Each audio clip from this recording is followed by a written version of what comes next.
let me underline that we acknowledge what respect for the Kwan, Songhees, and Klipsum as Kwan peoples on whose territory the university stands, and the Kwan and the Sanj peoples, whose historical relationship with this land continues to this day. And when I introduced, or the last session last week, I underlined how, in a way, the legacies of colonialism have shaped very much, what we do here at the center. And I think what we contribute as a Center for Global Studies is kind of a comparative global perspective on issues of indigeneity, colonialism. And I think we will hear a little bit today from Claudia as well about this, right, how this plays out, and how our experience here in the Canadian context speaks to global issues and the other way around. So with this, let me introduce Claudia here. Claudia Diaz-Diaz, you might have heard that we awarded her a fellowship last year, and then she was too successful for us now, right? Congratulations, securing a tenure track position at SFU in Vancouver. But Claudia was generous enough to accept our suggestion to come back on a regular basis and be involved with our community. So it's wonderful to see you back here, Claudia.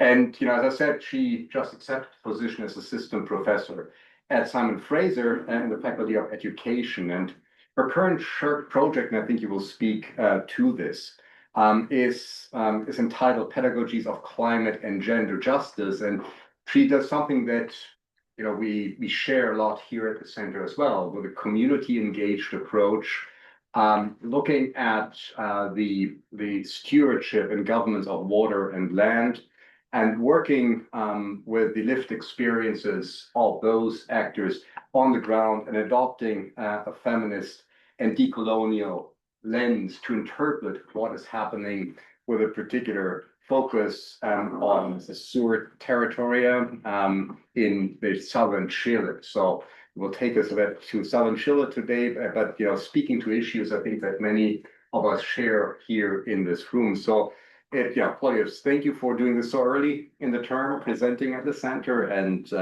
another welcome to you here at CFDS. The floor is all yours. Well, thank you so much, Oliver and Leah, for helping me setting up the technology before this presentation, and also Jody, who we had a conversation over the summer, because one of the things I didn't want to lose was the opportunity to come to the center. And I would say that Jody was central to the possibility for me to be here today. So I'm very thankful for the opportunity. So what I'm going to do now is that I'm going to share my PowerPoint. So my talk is titled Deepening Our Ecological Entanglement, Cuerpo-Territorio and Women Water Protectors in Chile. And through this talk, I want to address a central question, which is the question about how can we address violence against women and women's bodies without reinforcing the binary nature human. And particularly a question that I'm interested in is how might collaborative projects with women's grassroots organization can help us to confront both violence against women, but also violence against the territories where they live. And through this presentation, and particularly Cuerpo-Territorio, that I see as a concept, but also as a methodology, I try to address these questions. Before I share the overview of the presentation, I do want to also acknowledge the territories and the lands where we are gathering today. This is a practice that I became aware when I landed in Vancouver about 15 years ago. Little by little, I started to see territorial acknowledgements. And I also started to hear the critique of doing this territorial acknowledgement as a lip service. And one simple teaching that I received is that one way to honor this territorial acknowledgement is saying who we are, how we came here, and what are our commitment to the lands where we are, but also the lands where we are coming from. And I want to weave that through this presentation. I do it through my work, as you will see, but I do want to spend some time telling you who I am, where I coming from, and how that history, if you will, is connected to the work that I do.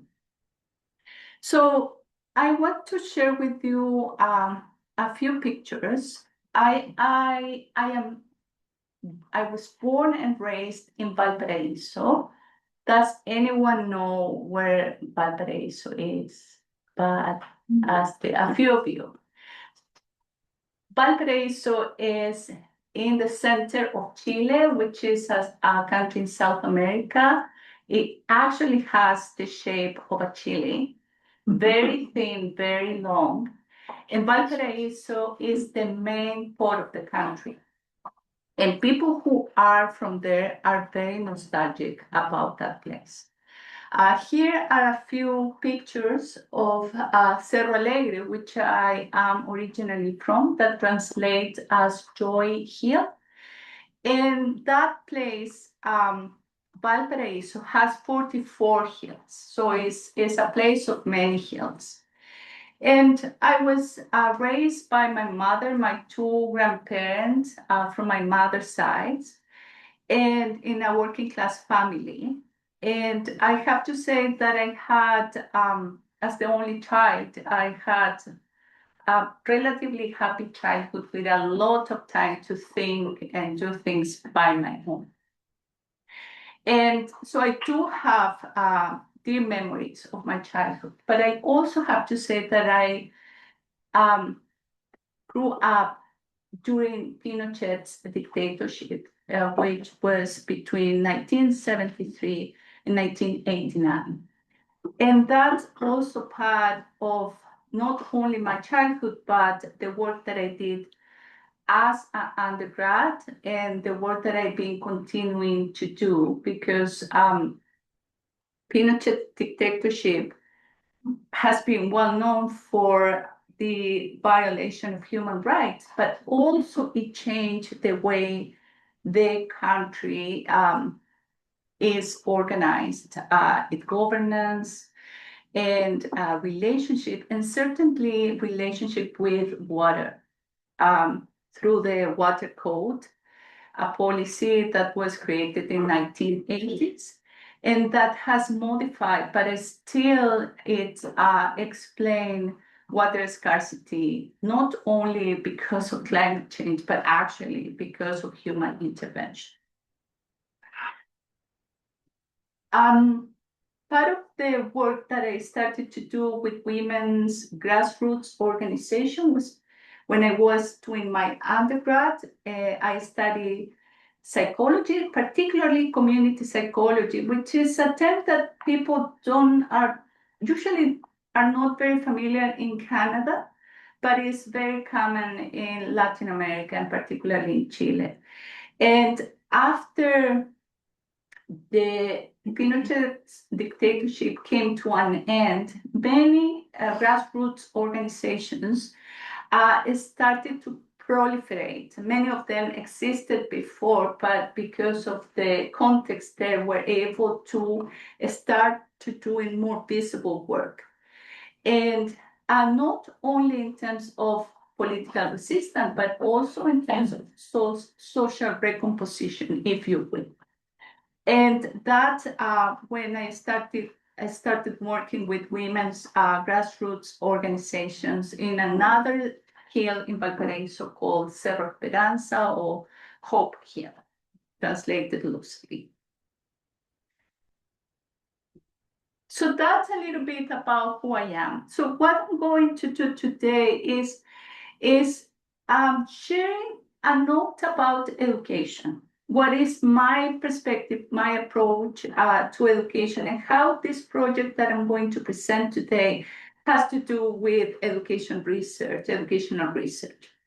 Then I'm going to focus on the project, Pedagogies for Climate and Gender Justice. I brought a video that I'm going to share with you so you have a sense of the group of women I'm collaborating with. And then I'm going to focus on Cuerpo-Territorio as a mode of inquiry.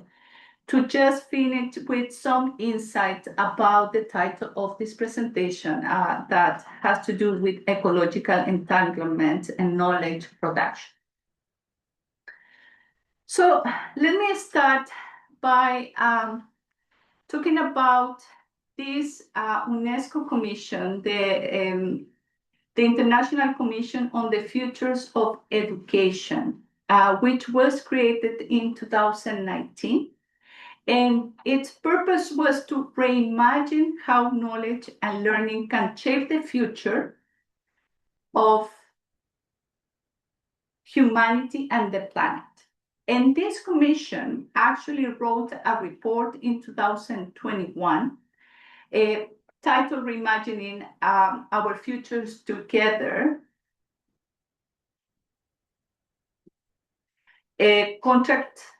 a new social contract for education.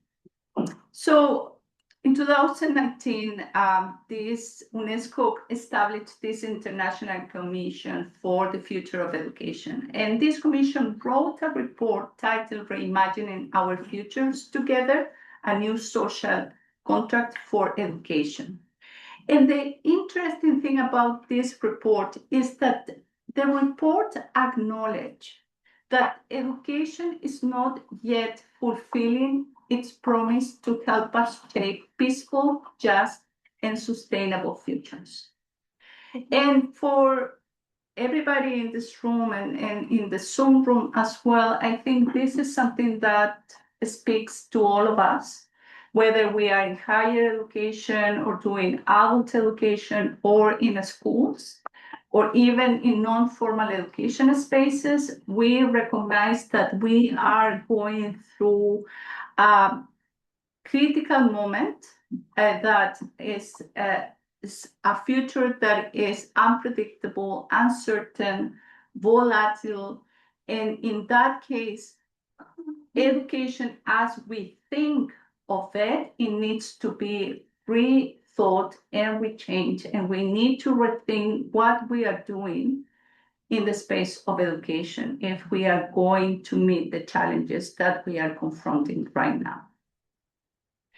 So in that case, I do want to start by talking a little bit about education as a way of learning or relearning to live well together with difference in this moment of uncertainty.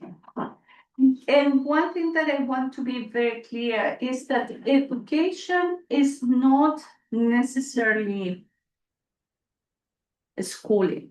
It's not only schooling. We think of education as formal education, and by doing so, we leave outside the picture a lot of initiatives that are centering in education to meet the challenges that we are facing on. And so if education is not schooling, what is it education in the context of my work? And for me, there are two things that are critical. One has to do with knowledge production. Education is not, for me, in the work that I do, a space of knowledge transmission, but knowledge production. And in that sense, learning is central, and learning that is collective, and it can be intergenerational, but also interspecies, that center post-human literacies. And I will offer some examples of these terms.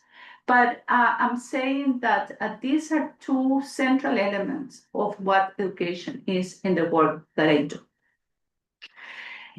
Also, my understandings of education had to do with the work that I did more than 20 years ago in Chile when I was an undergrad student. It was a moment of post-dictatorship, as I said at the beginning, in which grassroots organizations started to proliferate. And they had this sort of hope that they could take on the education of their communities, despite the challenges they faced for more than 2 decades in the country. So the influence of Paulo Freire, for example, Brazilian philosopher and educator, was and still is very present among grassroots organizations in Chile and Latin America. If you look at the materials that these organizations produce, you will see they talk about educación popular, popular education, a form of community education. And also you will see that there is this, for many women, they have called it feminist popular education or educación popular feminista. Now, I do want to say that the world, today's world, is not the world of the 70s, that in Latin America was full of dictatorship across that time and place. Today, we are facing other challenges that are distant of our time.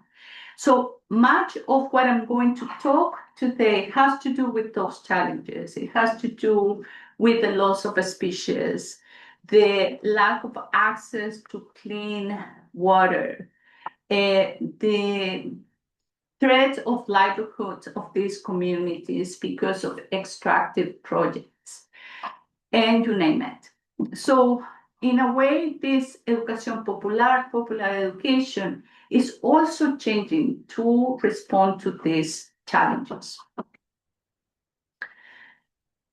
So before I talk to the project, I do want to talk about the collaboration with Sur Territoria, which is, that's a picture from their website. And this is an ecofeminist organization that has been working with human and nature rights. They have a focus on gender, but also on ecological justice. And they center their action in local actions, but also in what they call international solidarity, which means that they have connections with other organizations from other countries. And when opportunities arise, they go and they travel abroad, they go to conferences, grassroots meeting, and this type of opportunities to establish and also nurture those relationships of solidarity. And one of their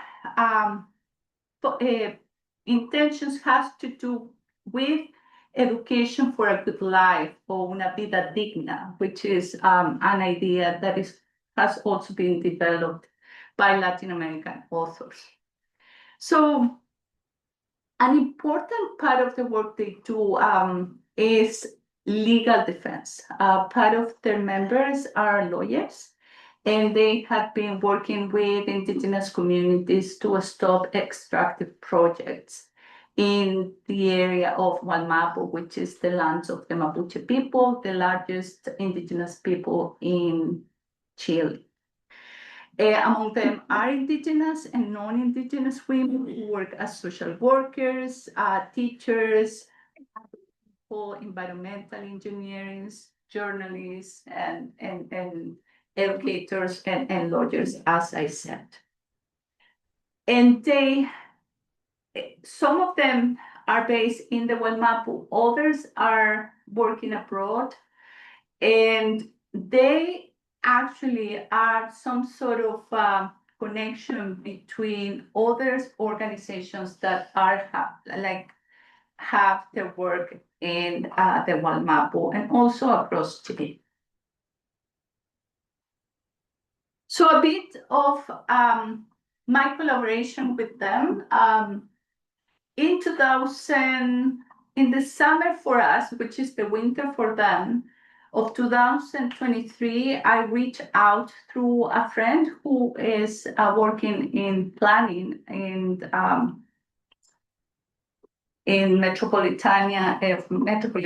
Toronto Metropolitan University.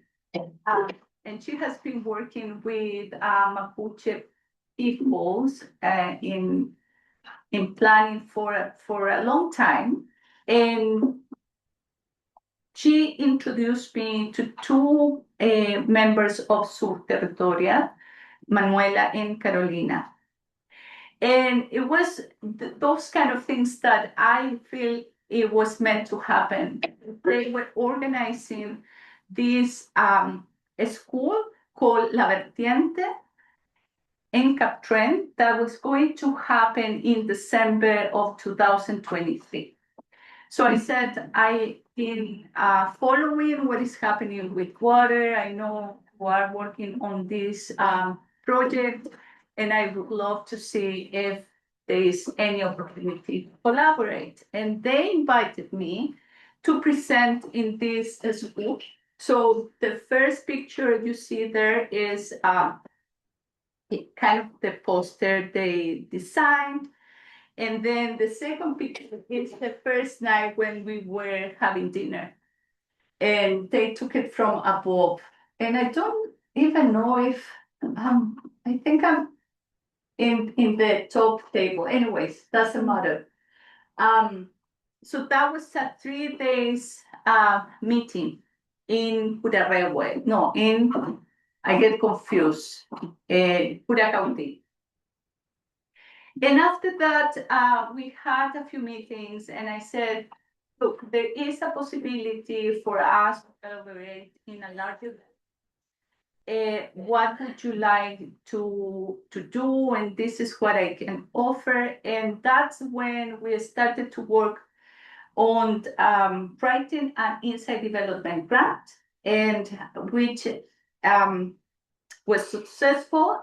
My co-applicant is Dr. Darlene Clover, who was actually a fellow here in the center. And we started to work with the organization in 2024. Here are a few other pictures of the first collaboration we had. That's a forest path activity over there. And this is the talk that I gave in the meeting, in the event. So this is the first meeting we had as part of the IDG SHRC project in December last year, 2024. And this was in Curarehue.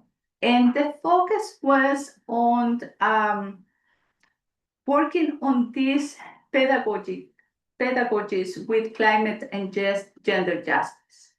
I wrote a video, it's 10 minutes long. It's much better, you see what we did instead of me trying to explain this thing. And so how about if I show the video now, and then I can give you perhaps some details of the work that we did.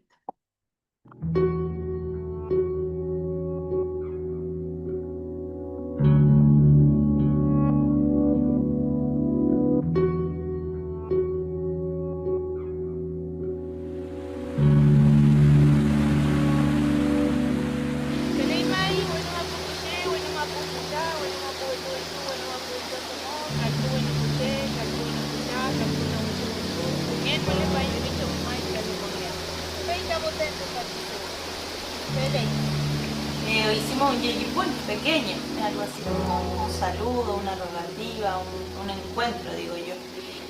Es un ejercicio en nuestra vida como mapuche que nos sostiene. Yo creo que si hay algo que nos conecta como con el territorio, con lo que pisamos y también con lo que no vemos, es ese acto. Pusimos un poquito de hierba y todos saludamos. Yo siempre le digo a la gente que no es mapuche o que se suma a estas acciones, a que lo hagan desde su corazón y que saluden al espacio. Eso estamos haciendo, al río, al bosque, a las plantas, a la montaña.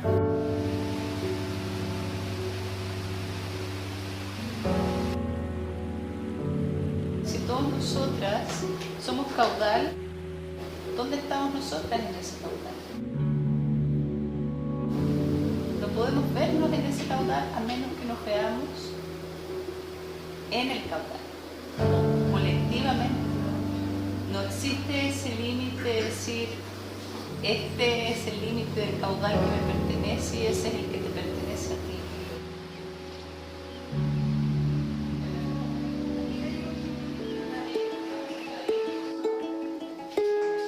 Estamos acá reunidas con toda nuestra colectiva ecofeminista en un proyecto para analizar pedagogías ecofeministas en colaboración con la Universidad de Victoria y con la profesora Claudia Diaz.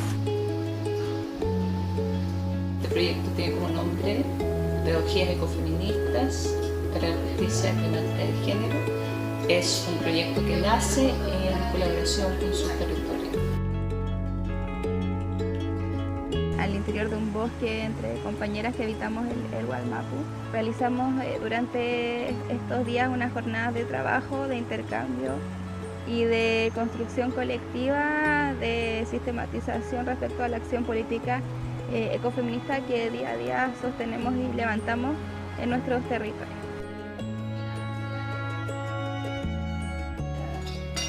Lo más significativo es en sí encontrarnos, ¿no? Y también hacer una discusión desde nuestro cuerpo, desde nuestros territorios, desde nuestras experiencias como mujeres militantes, como mujeres que somos madres, como mujeres que son disidencias, de cómo también nos situamos, digamos, en esta realidad, cómo queremos transformarla y cómo también nos hacemos cargo de nuestra historia de organización, de lucha y de resistencia y la ponemos en función del presente y de las necesidades de nuestro territorio.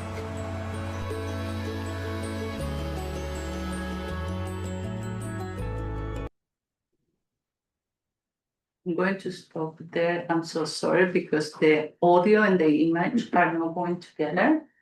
So it might be distracting for, let's see if.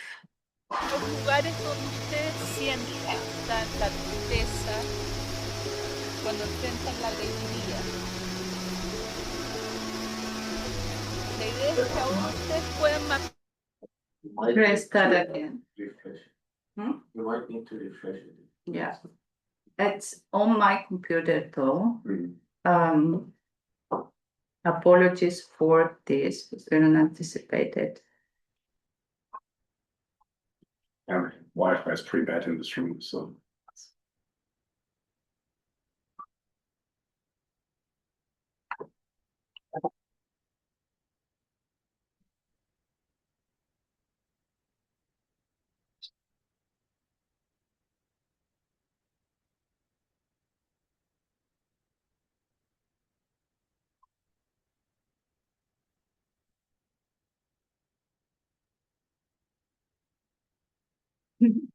Kelly says it's a fantastic film though. Yeah.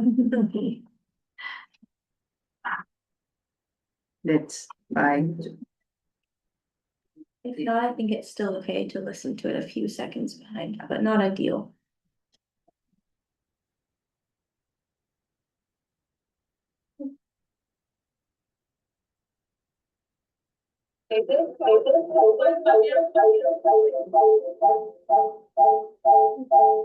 Wait.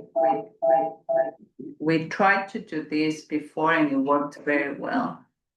So apologies for.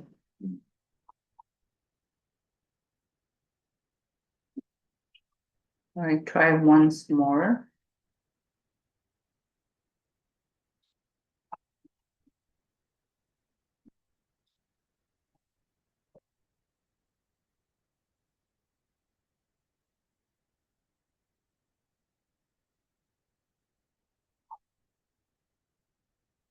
Que los lugares donde ustedes sienten tanta tristeza cuando enfrentan la alegría.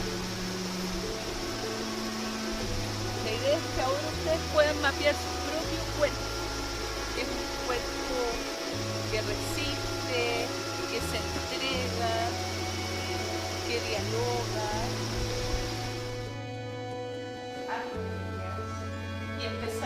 ese mapeo. Durante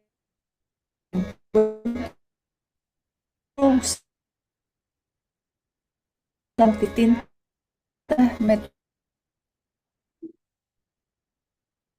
metodologías inspiradas en metodologías feministas y participativas, con el objetivo de colectivamente de una manera que reconozca nuestra Lo mío es pero también en conciencia. Y eso era como alivios en el medio de la pena de estar lejos. y realmente desafiando, cuestionando esta visión antropocéntrica que ha puesto al ser humano al centro de lo ecológico. De tomar los elementos que nos rodean a nosotros como seres humanos y en este está simbolizado como el cuerpo de una mujer.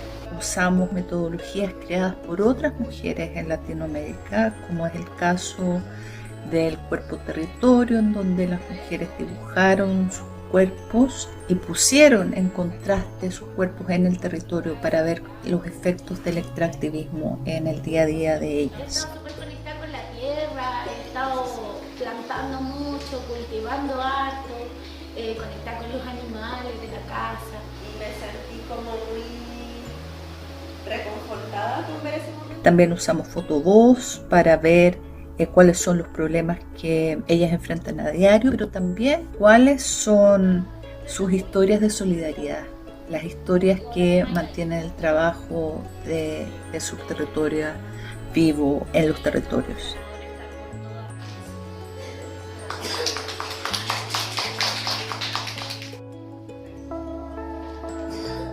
También usamos una metodología que se llama metisaje o metisaje, que busca crear un relato colectivo, en donde las mujeres, cada una escribe una pequeña reflexión, texto basada en una frase, y luego en grupos buscan la manera de tomar todas esas reflexiones colectivas y construir un texto donde nada queda fuera.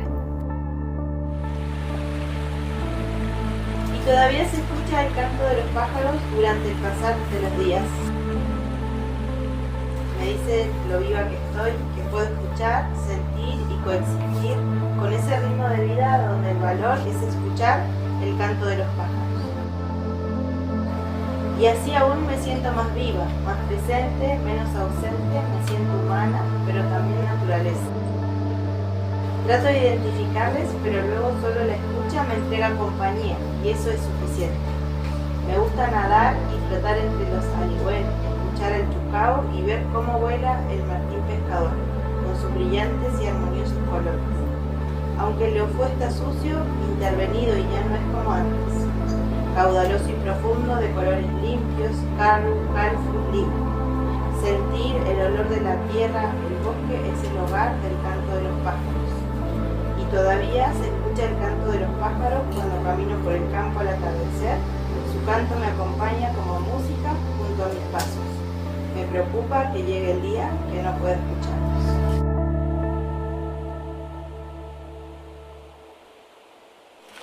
Me llevo como aprendizaje lo más significativo dentro de un entorno colonialista, patriarcal, imperialista. El impacto que nosotras provocamos en las acciones colectivas que generamos, en la organización comunitaria, en los cuidados personales y colectivos, en el amor, en la voluntad, en la esperanza, eso trasciende.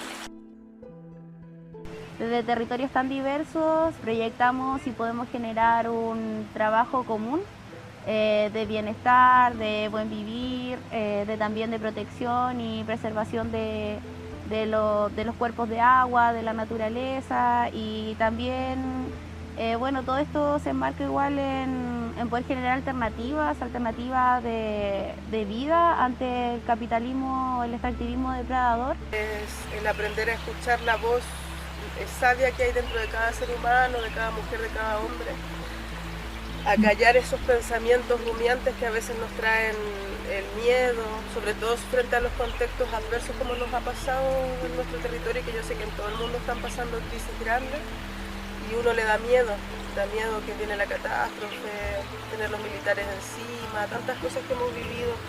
Entonces, callar la mente y empezar a conectarnos con esos poderes interiores y tener la certeza de que cada una vino a manifestar, a transformar, y que sí podemos, que nada nos limita, ni siquiera esta estructura que nos queda angosta, que nos incomoda, que nos hace sufrir, que podemos librarnos de ella, y eso es creyendo en nosotras nomás, en nosotras mismas.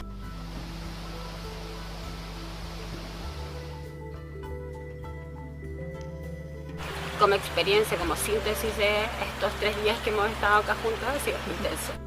Intenso de emociones, intenso de volver a encontrarnos, conocernos, reconocernos. Si bien llevamos mucho tiempo caminando juntas, siempre hay cosas que conversar, que encontrarse. Yo creo que nos ha servido un montón, como las mismas metodologías que hemos trabajado, tanto para aprender y poder trabajar en los territorios, pero también para poder fortalecernos nosotras y poder tener, como ante tanto cansancio, también una guía clara de dónde vamos a accionar, cómo vamos organizando nuestro trabajo.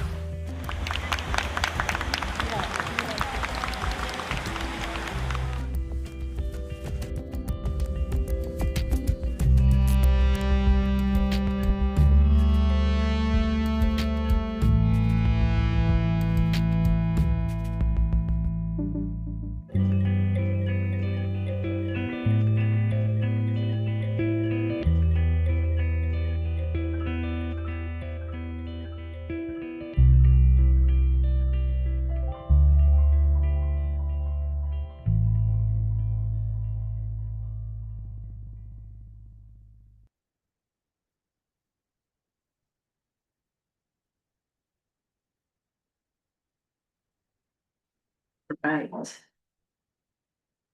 So that's some of the images, and thank you for the patient of the audio. But so what I want to do now is to really talk a little bit more now about Cuerpo-Territorio. You saw some of the picture, you saw some of the way we engage in those activities. But I'm interested in 2 main questions. One is, how can Cuerpo-Territorio advance research for gender and climate justice? And how can we focus on women's body without reinforcing the human nature binary? So you might be wondering, what is Cuerpo-Territorio? And here I can share with you a few things. One is that this is concept and also methodology that has been born in Latin America, created by colectivas feministas, feminist collective, particularly one that is called Miradas Críticas al Territorio, critical perspective to the territories. And it was born from the concern for the violence inflicted upon their bodies, but also their territories, equally important, both of them, as something that cannot be separated. Latin America is today a backyard for the global north. Many countries, including Canada and Norway, are having projects that are having a huge impact on the livelihoods of communities. Pascualama is one of those projects at the north of the country that has been fought against, and for many, many years, and communities have been able to stop that project. But there are many, many others from Norway, and you name it. So Cuerpo-Territorio, in a way, is a tool, a decolonial and feminist tool that center embodiment, the way our bodies are in place as a means for knowledge production and collective learning. And that is the core, the center of how this connects to education. It has been used to work against inherited ways of thinking, living, and being. So this is a project that, in a way, takes a look inside collectively. It's not a project focused on the individual, although the individual is a starting. And in a way, it's a refusal of Western knowledge hierarchies in which the rationale, our reason, is what dominates what knowledge is. Instead, they propose this ontological unit in which territories and women's bodies as one, not as the same, but as a continuum that cannot be artificially separated in terms of true knowledge production and learning. So, Cuerpo-Territorio in a way starts with the body as unit of analysis to understand spatial dynamics, especially those related to extractive activities and gender violence. And you will see how the violence against territory affects women's body in very concrete ways. So that's how Cuerpo-Territorio starts. That's the entry point. But at the same time, Cuerpo-Territorio expands beyond women's body to deconstruct Western and colonial ideas of bodies and propose a new language. And I really want to emphasize this idea of proposing a new language to talk about ecological environmental activism. And this is a challenge that women are facing today, because they have so many roles to play to protect their territories. They use languages that sometimes they feel it's violent against themselves, but it's the language they need to use to defend their territories. So there is a need to create other ways of looking and talking about what they are doing in ways that's not separated from their experiences and purpose of land and water defense. So this idea of creating new language is important because it's not only new words, new vocabulary, but also it's a new way of thinking, it's a new way of being in connection to the land. So as you might remember some of the images in the video, what we started doing was just gathering outside. We had some breathing exercises and exercises that help us to engage with our senses. Many of the women said, and I remember one particularly who said, I work in these territories. I come often here to work with rural communities and women, but I never have the time to sit and breathe this air and contemplate these trees, forests, and listen to the river. I have to be running, driving, because my boss requires me to do a certain number of visits per day, write report, and do all these activities. So my day-to-day life is full of rush. And so even for them who are part of that territory, and this speaks to the challenges that sometimes we romanticize the work of women who are in the territory, they have to face because of the precarity of the work they're engaged with and all the challenges of juggling so many roles at once. So we did this exercise of connected with our bodies, our senses, and the territories where we were in. And the activity was just started with a very simple question or prompt. How do your territory and experiences as water protectors manifest in your body? So they started to draw, as you saw in the video. And what I'm going to do today is really sharing just one quote of all the things they share, which is this one. But before I read it, just to give you a sense, you saw in the video that we were outside, we were doing this exercise with an orange, and we were smelling the orange, peeling the orange, tasting the orange, and then they were drawing. And then we came together inside in that little cabin you saw. And I asked them, go into groups of 3 and share your drawing. And one of them, Suyar, who was the woman who spoke at the beginning of the video, said, we have so little opportunities to be all together speaking of our lives and where we are at. Can we do this all together? So that's what we did. So each woman shared their drawing with the whole group. And I have to say that changed the entire experience. That was the first activity we did on Saturday. This was a 3 days meeting. And so I have that for so much rich experiences shared in that space. So I'm going to just share one quote to tell you a little bit more how I'm thinking of Cuerpo-Territorio in the pedagogical space. So Priscilla shared this. I drew my body in this way, crying, because I don't stop crying in the sense that my eyes weep because I'm congested. So my tearing is constant, mi lagrimeo es constante.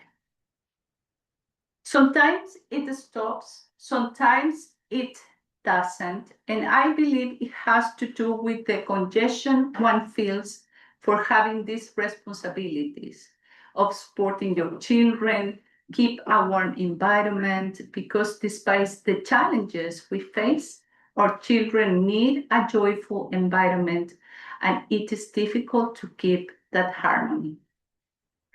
But I feel that everything that I've endured lastly, those tears have been fertilizing the land that surrounds me and making beautiful things happen.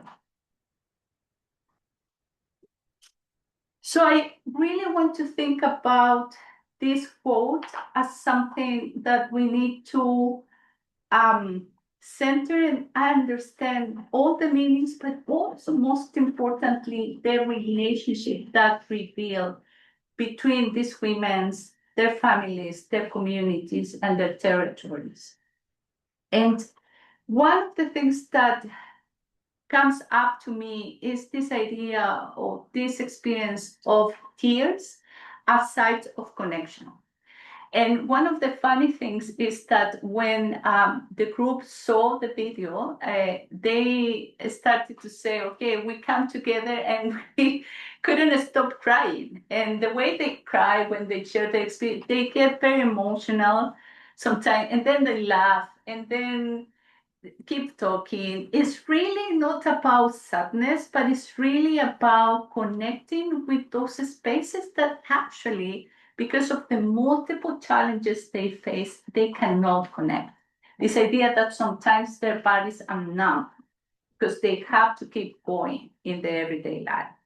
So these tears, the tears that Priscilla was talking in when she shared her Cuerpo-Territorio, is more of, rather than sadness, it has to do with sites of connection. And that helps to understand body and territory as one unit in this space. So here is when these tears are thought not from the traditional sense or this idea that is imposed by our Western frameworks of struggle or resistance or sadness, but it's more than that. It's not a sign of weakness. It's not a symptom, but an offering. That's the way they thought about this act of these tears or this act of crying. And really challenges the medicalization of bodily process like tears. They don't want us to think that because they get emotional and they're sharing their tears, there is something wrong or bad to be changed. It's really about tears as a sense of connection. I feel like my tears are fertilizing the land. It's what is making me connect with this territory. So it really challenges the vocabulary we use to in these inherited epistemologies that how we think about our bodies, just individually, but also in connection with the places where we are. It also offers a relational and collective language. One of the women said, a heavy chest is not only personal, it echoes the weight of a territory under threat. So in this way, bodies are not only physical, but also spiritual. And I think this is probably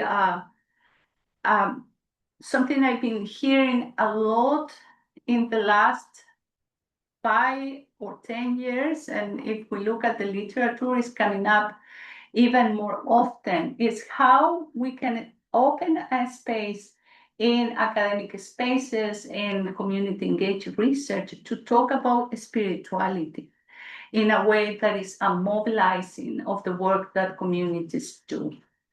And because our bodies, in the way women were talking about their bodies and their connection with the territory, is not only in terms of a physical component, but it's beyond that.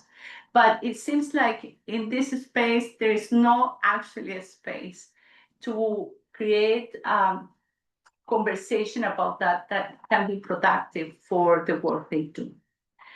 As you also can see, territories are not a property, but a place of resistance. And in that sense, climate and gender justice aims to advance the sovereignty of women's bodies and territories. And I think this is another big thing that came up from the activities. They just need, and that's what they are working for, is to reassure that territories and their bodies are not properties to be owned and managed for purposes of money-making.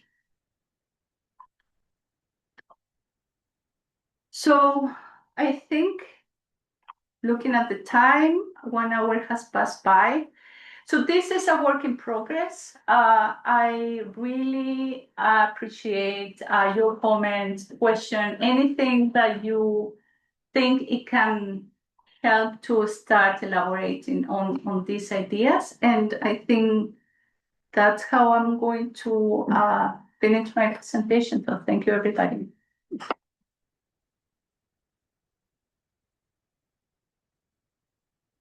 Thank you, Claudia. Also, thank you for sharing, this video. I think it really brought closer to what you actually achieved and then did on the ground. So it's always wonderful to see, this additional layer of capturing the spirit of community. Who would like to start us off? Well, thank you so much, Claudia.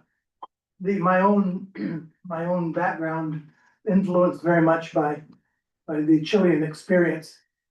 Probably your parents' generation. I'm in my 80s, and I worked with 2 fellows from Valparaiso who are in their 80s, Jorge Osorio and Francisco Villogrossi, who just celebrated the 40 years of something called Centro El Canelo de Nos, outside of.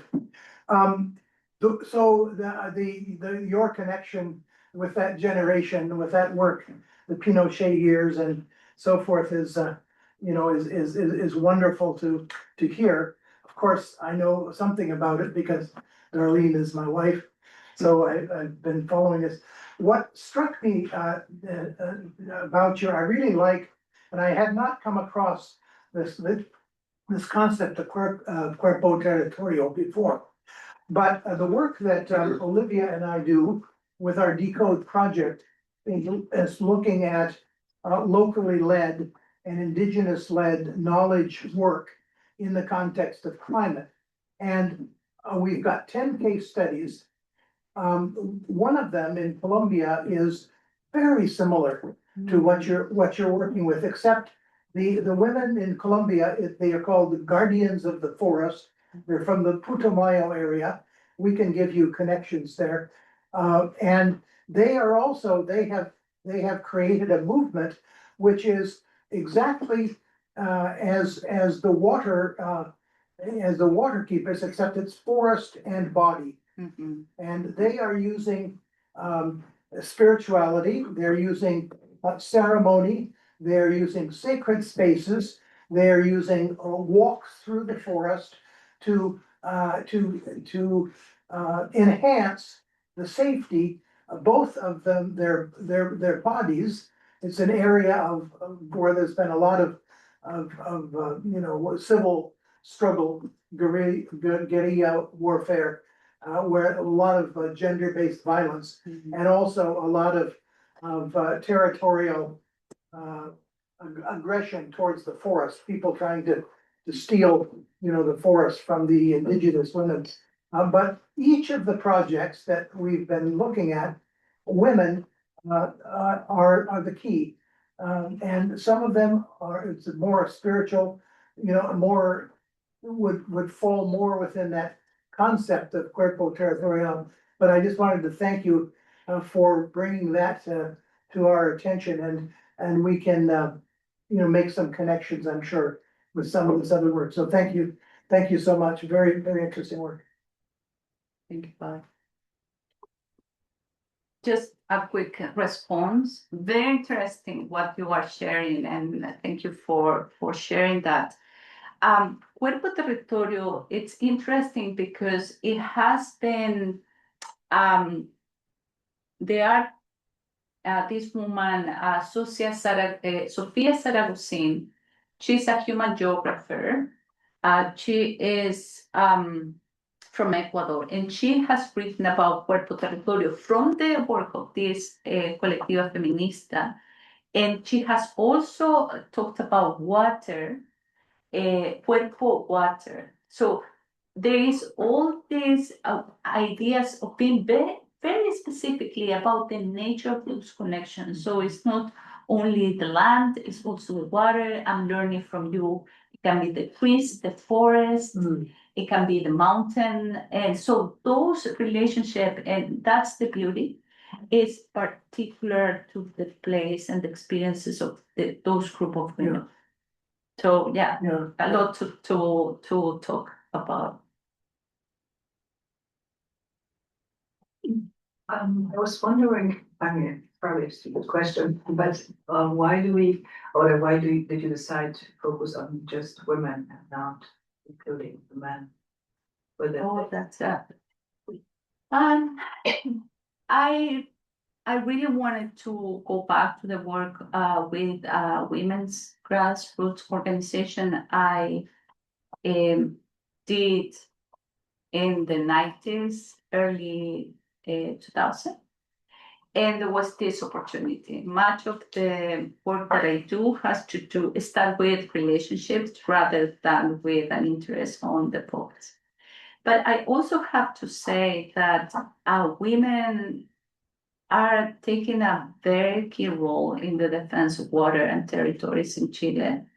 There is a trilogy of documentaries about water in Chile that is 3 documentaries, 30 minutes each from the north of the country, central Chile, southern Chile. And the film director, who is a man, I gave this talk, and he said that through the work of working on this documentary, he realized that the work of women, at least in the context of Chile, in the defense of water, is much more radical.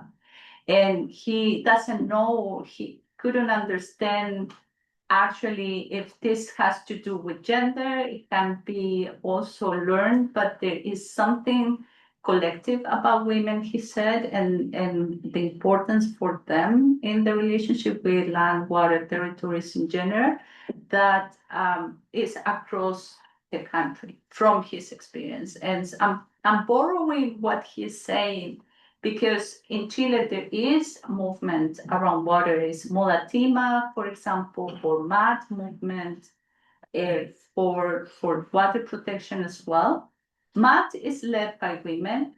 Modatina was started by women, and now is a women organization. But in general, women have played a vital role in the defense of water. So I think it's not a straightforward answer, but I would say it started because of the possibilities of relationship. I wanted to go back to the work with women, but also I think women play a central role in the defense of water as well. How do you then, Kelly? Thank you so much for sharing this valuable work. It's so inspiring. I'm very interested. My question is out of curiosity. In your research, have there been any, like at an institutional level, have there been any institutions or policymakers or organizations who you might think are interested in or acknowledge these kind of community-based practices to include them in maybe more official educational system so that they can include children maybe, or maybe raise knowledge among young kids about these kind of practices? This organization has a lot of visibility. Oh, okay. One of the reasons is that Manuela, she was one of those who spoke in the video. She's actually right now running for a seat in the parliament. Oh, great. And Chile had a social upheaval in 2019, before COVID. And one of the things that came up out of that process was rewriting the Constitution. And they recruited members, not politicians, but members from the civil society. And actually, Manuela was one of them. So this organization, like their members already have lots of visibility, and they work at universities, some of them, and they have connections with other organizations at national level. They do also do like local educational activities with children and youth.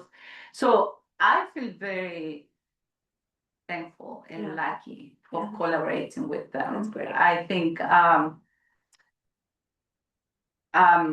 because they are already, without me, doing an incredible job. So yeah, I think those relationships are already happening. Yeah, good. Yeah, good to know. Thank you. Kelly.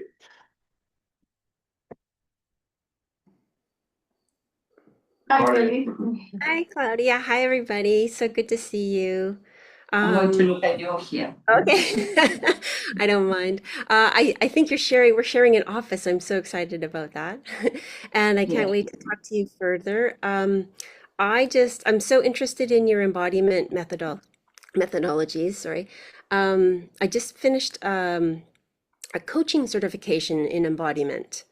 And I did it for personal interest, but also because I want to bring embodiment methodologies into my work in applied ethics, intercultural ethics. So I think there's lots of synergies there that we could maybe talk about. But also, I just finished. One of your participants mentioned the elements, which I assume is like fire, air, water, that kind of thing.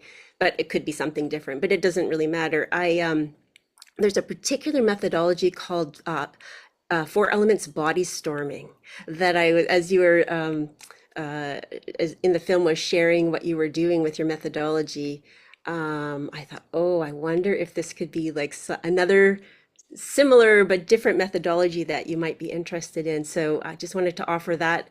When I'm there, I could take you through, see if it's of interest, and you could, take it into your group if you think it is. So.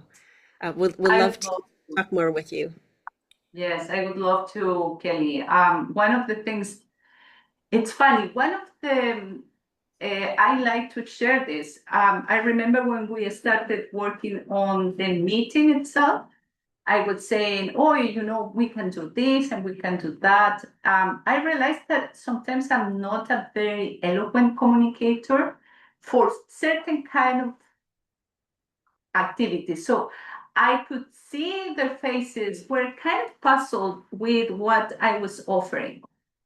And so when we did the meeting and we did these methodologies, if I feel they get it and they are asking for more because they are very knowledgeable of community organizing. I don't think I can contribute in that area because they are knowledgeable, they have experience, they have been doing this for years. But these other methodologies are actually, I think that's what I bring to the project. And so I would love to hear that, and I think they would love it. Thank you for sharing, Kelly. Thanks. Yeah, I mean, this is incredible, and I'm also personally interested in embodiment. And I work on borders. So when I look at that from feminist perspective, embodiment is something that naturally comes in. Yeah. And how women see borders as, themselves and borders as kind of working together, or at times also embodiment of borders and states. So, but my question here for you is, in your work, how do you see family patriarchy working along with these women's narratives and the way they see territory and the embodiment of territory and see themselves as part of it? That's one thing, but there's also family and its values. Particularly where I come from, it's very patriarchal, and that works at cross purpose with women's narrativizing and giving importance and priority to their bodies and their being altogether. Their narratives may be very different, but that kind of marginalizes. So also I can see there's a clear state patriarchy when you talk of militarization and the exclusive sort of penetration of that into what's being done by women and their movements. But there's also what I'm more interested in is learning more about where does the family stand in this? Where do the family values come in this, and how does that impact these women's works? This is fascinating, and I'd love to talk more about with you to get your experience and thoughts. What I'm going to share now is something that is coming to my mind right now because of your question. And I've been thinking about it, but I haven't thought enough to say, oh, this is what I found. They are really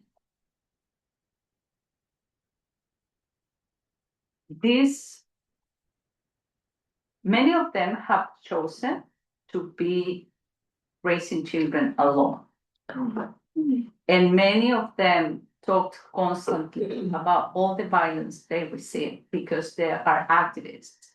Oh, you shouldn't be doing this work. Why you are not taking care of your children? Why you are traveling to this meeting? And why you are complaining if you should be focusing on this and that? And the expectations for women are so unjust and violent, and they receive so little support. And that has made that they really look for each other. They have that shared experience, and they support each other in those moments. One of the things they asked me is to have a time in the meeting among themselves with no my intervention to talk about the challenges they have been facing. And when I say challenges, is patriarchal violence.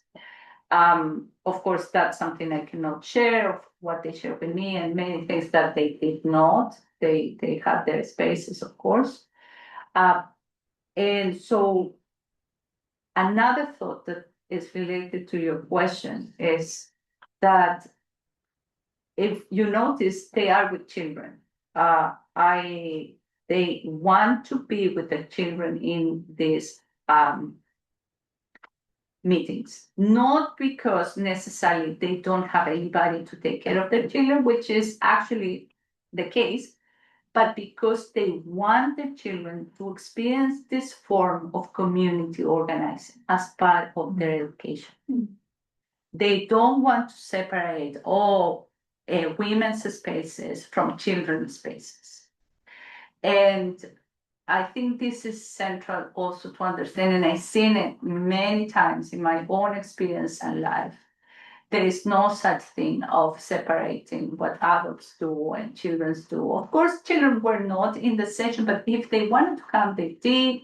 If they were playing, we had someone who supported us with childcare, but they don't want that separation because they see all the action of raising a child as a political and educational act. So I think that's the way they're navigating those tension challenges, and I would love to talk more about it. Absolutely. Yeah. Have you read Juanita Samber's writing? She talks about borders and women, the Mexican US. Okay. Yeah. I'm mostly focused on the South, so yeah. I will continue. Thank you for your talk, Claudia.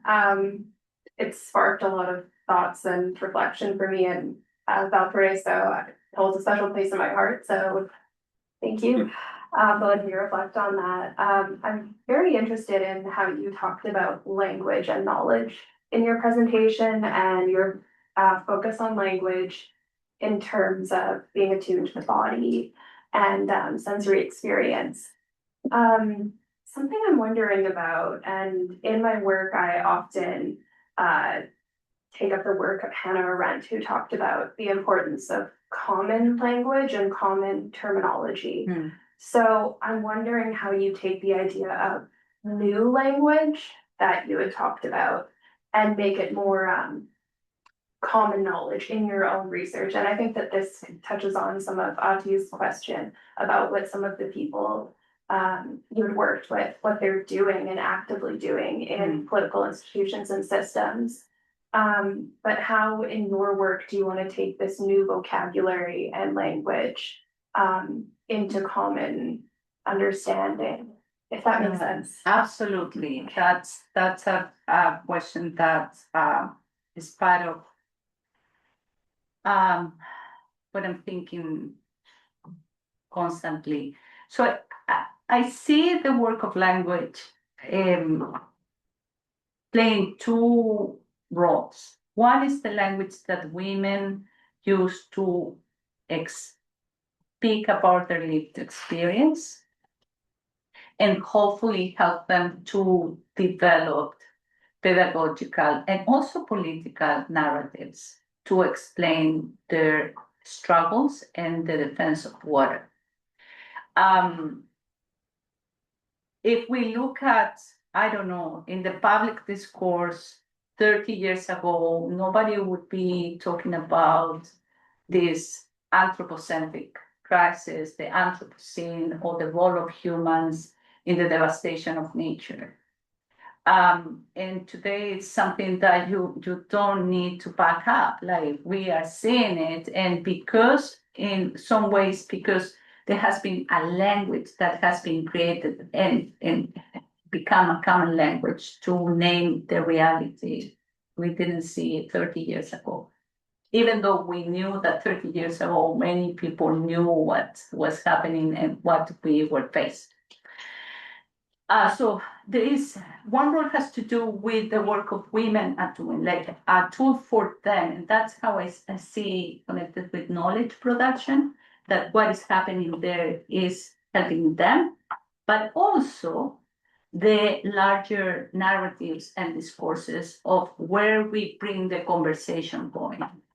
And so that is like my task now. We are meeting again in November, and my task now is bringing everything we discussed last year as themes, and I'm going to support that with illustration, and we are going to work understanding what happened there in that language, and see how this can come out of this group in their daily interactions, meetings, briefing, communications. social media, etc., etc. The good thing about it is that these conversations are not isolated. Like when they meet other groups of women or activists, they realize that they are so parallels in the conversation they are having. So it's something that starts here, or maybe I wouldn't say start, but go through this work and meet other conversations. I would say that the idea of going through. I tend to not be very direct with my answer, but trying to be as direct as can. Your question is, yes, I do think about creating a new language, becoming a common ground for the work this group is doing, but also like informing narratives and that debate and conversation happening outside, whether it's in local context, but also international context as well. Thank you. I hope it makes sense.